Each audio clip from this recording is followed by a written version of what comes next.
है अनुभव तो मौज हो रही है भाई। ऐसी मौज तो किसी की नहीं होती जैसी तुम्हारी कर दी। वो भी बाइडन ने सरपंच ने कर दी जो तुम्हारी मौज। सरपंच भी सरपंच ही है। 2024 के जून में साइन किए थे उसने कि भाई ये सब रुकेगा, अब यहाँ नहीं चलेगा, यहाँ नहीं चलेगा ये सब। बाकी भाई देखो, इज्जत के साथ बेइज्जती करता है अमेरिका।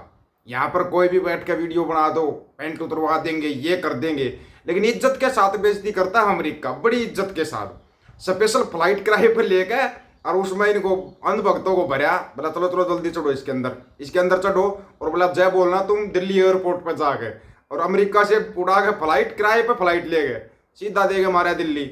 एक जहाज था लिया दिल्ली, और आने लाग रहे हैं बाकी के जहाज भी आने लाग रहे हैं दिल्ली ये उतरेंगे, चिंता ना करो। वो जो लिस्ट बना रखी थी ना अमेरिका ने, वो जहाज में बिठाने शुरू कर दिए।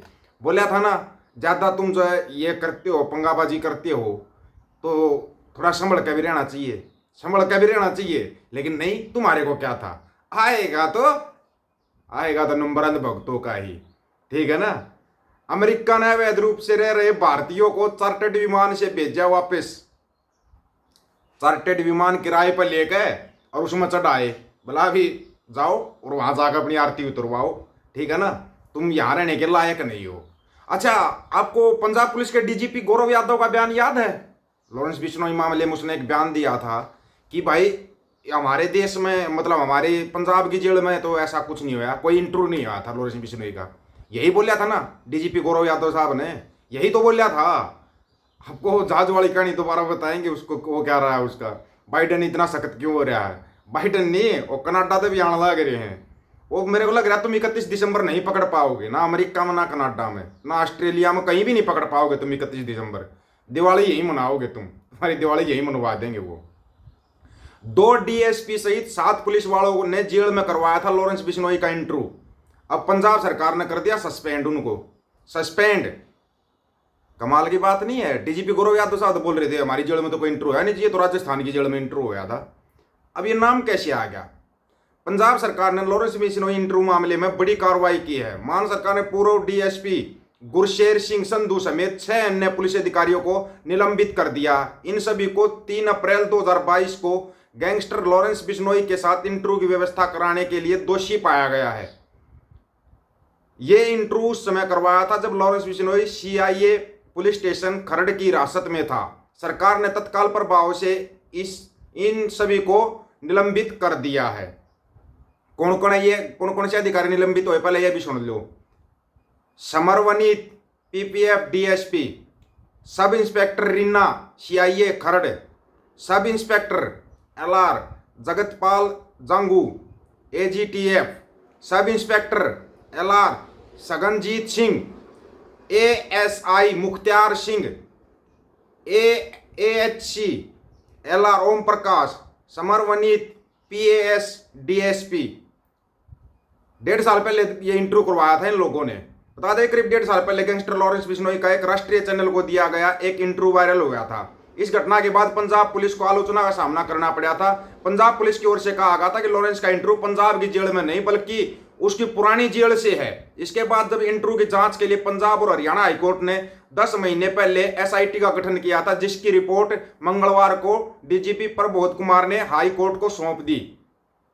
मामले की जांच कर एसआईटी के मुखिया प्रबोध कुमार ने कहा कि जांच रिपोर्ट अब पंजाब सरकार को दे दी गई है। इस रिपोर्ट के अनुसार अब सरकार को इस पर कार्रवाई करनी है। इस पर पंजाब सरकार ने कहा कि इसके आरोपी और अधिकारियों के खिलाफ 10 दिनों में कार्रवाई कर दी जाएगी। लॉरेंस बिश्नोई का इंटरव्यू वायरल होने के बाद पंजाब पुलिस हरकत में आ गई थी, क्योंकि उस समय लॉरेंस पंजाब जेल में था। फिलहाल लॉरेंस को साबरमती जेल में बंद है। एक इंटरव्यू वहां से भी करवा दो, पता लग जाएगा। एक इंटरव्यू वहां से भी तो करवा दो, पता तो लग जाएगा ना कैसे हुआ। और हाँ, वो जो अपना अमेरिका वाले आपको भेज रहे हैं वो बात आपको पूरी कर देते हैं। देखो, इतने इज्जत के साथ आपको भेजा गया है, अब आराम से मान रहे। तुम ये डोंकी पोंकी मार के तो जाते हो, लाखों रुपए तुम कर्जा लेते हो, फिर तुम डोंकी मार कर जाते हो। क्यों करते हो तुम ऐसा, पहले तो ये बताओ, करते क्यों हो? यहाँ नौकरियां लेने वाले नहीं मिल रहे। नौकरी हर साल 2 करोड़ लोगों को रोजगार दिया जा रहा है। तुम रोजगार लेना नहीं चाहते, इसका मतलब तुम विदेश भाग रहे हो। यहाँ हर साल 2 करोड़ लोगों को रोजगार दे रहे हैं प्रधानमंत्री साहब, तुम लेना नहीं चाह रहे, रोजगार को छोड़ कर चल देते हो। यहाँ रोजगार की कमी है क्या? लोग विदेशों से यहाँ नौकरी करने के लिए आते हैं, ये पता ही नहीं इनको। डंका इतना बज रहा है जिसकी कोई लिमिट ही नहीं है। ऐसे डंका ऐसे ही क्या बज रहा है क्या? तुम वहां जाकर बेइज्जती करवा रहे हो, क्या मतलब है ये?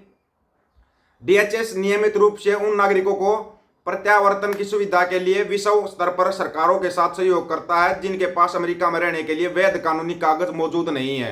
आगे जाओगे फिर उल्टे आओगे, पहले बता रहे हम। अमेरिका ने देश में अवैध रूप से रह रहे भारतीय नागरिकों को वापस इंडिया भेजने का फैसला लिया। इसके लिए उन्होंने किराए पर चार्टेड प्लेन का इंतजाम किया। किराए पर जहाज लेना पड़ा, ये देखो तुम्हारे को छोड़ने के लिए। इतनी इज्जत के साथ तुम्हारे को वापस किया है। तुम फिर जाओगे डोंकी पुंकी मार के, पता है कि तुम यहाँ नौकरी नहीं करना चाहते। यहाँ नौकरियों की गंगा बह रही है, तुम उसमें स्नान नहीं करना चाह रहे।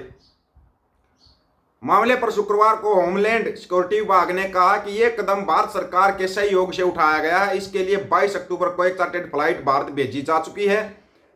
Department of homeland security DHS ने एक बयान में कहा कि यह अमेरिका वर्जन कानूनों को लागू करने को प्रतिबद्ध है। इसके अलावा अवैध रूप से देश में प्रवेश करने वालों पर सख्त परिणाम लागू करने और कानूनी प्रवेश मार्गों के इस्तेमाल को सही करने की दिशा में काम कर रहा है। इस वजह से कई सारे भारतीयों को वापस उनके देश भेजने का फैसला लिया गया है। कई सारे भारतीयों को, हजारों भारतीयों को, कई सारे नहीं। इसके अलावा एक और अधिकारी ने कहा भविष्य में अमेरिका में अवैध रूप से रहने वाले भारतीय नागरिकों को तेजी से हटाया जा सकता है। तेजी का मतलब समझते हो क्या? 1,60,000 से अधिक लोगों को भेजा गया वापिस अमेरिका से। कितने? 1,60,000, ठीक है ना। अब ये 2024 के दौरान 1,60,000 से अधिक लोगों को वापस उनके देश भेज दिया गया है। भारत सहित 145 से अधिक देशों के व्यक्तियों को वापस लाने के लिए 495 से अधिक अंतर्राष्ट्रीय उड़ानें संचालित की थी। तुम क्यों जाते हो भाई अवैध तरीके से? पहले तो ये बताओ, ये अवैध तरीका होता है क्या? तुम डोंकी मार के जाते हो, इतना पैसा लगा के जाते हो। ढंग से अपने कागज बनवा लो अगर आपको कहीं जाना है तो। अगर आपको जाना है तो, और वहां जा कभी वही झंडे उठाने, जुलूस निकालना है तो यहाँ ये काम तो यहाँ कर लो। यहाँ चलता रहता है ये काम तो अपने देश के अंदर, अपने देश में तो चलता रहता है ये काम। कोई भी झंडे उठाओ, जाकर सड़क पर बैठ जाओ, हैं? कभी किसान, कभी पहलवान, कभी कोई, यहाँ तो चलता रहता है। यहाँ रोजगार की कमी है क्या? अभी फिर पहलवान आंदोलन में बैठ जाएगा, आपको मिल गया रोजगार? नहीं तो फिर किसान बैठे हुए उनके साथ बैठ जाओ। हर साल 2 करोड़ लोगों को रोजगार दिया जाता है, तुम लेना नहीं चाह रहे, भाग जाते हो। ऐसे डंका थोड़ी बजेगा ऐसे। तुम तो डंके को हर बार फुड़वा देते हो। गलत बात है ये तुम्हारी। विश्व गुरु डंका बजाने जाता है, तुम डंका फुड़वा देते हो। पंजाब पुलिस ने अपना डंका बजाया था हमारी जेल में, तो डीजीपी गौरव यादव बोला हमारी जेल में तो इंटरव्यू होया ही नहीं। वो डंका एसआईटी ने फोड़ दिया, वो डंका पंजाब हरियाणा हाईकोर्ट ने फोड़ दिया उठा के ने, बोला ले तुम्हारी जेल में इंटरव्यू होया है, तो ये ड्रामेबाजी नोटंकीबाजी बंद करो।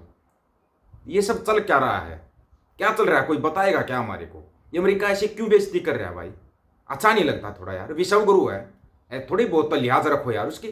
बुजुर्ग आदमी है और कुछ नहीं तो बुजुर्ग आदमी है, बगैर किसी सहारे के उतरता है, जहाज से उतरता है बिना किसी सहारे के, और फिर मंडियों के दलाल शुरू हो जाते, देखो हमें किसी सहारे की जरूरत नहीं है। फिर कभी रूस की तरफ चले जाता, कभी अमेरिका की तरफ, कभी चाइना से मदद मांगता है। वो क्या, वो सहारा नहीं है क्या? या उसको भीख बोल दे, फिर भीख ही बोलेंगे। आप लोगों की क्या राय है इसके बारे में? आप अपनी राय रखना, आपकी राय का इंतजार रहेगा। सभी साथियों को राम राम, नमस्कार, आदाब, सत श्री अकाल। वीडियो को ज्यादा से ज्यादा शेयर, चैनल को सब्सक्राइब और बेल आइकन को जरूर दबाना दोस्तों। ऑफिशियल दीपक फौजी यूट्यूब चैनल, बात हक और सच की करेंगे, हक सच की बात हम करेंगे। वीडियो को ज्यादा से ज्यादा शेयर करने की जिम्मेवारी आप लोगों की। गज के आखो, वाहिगुरु जी का खालसा, वाहिगुरु जी की फतेह।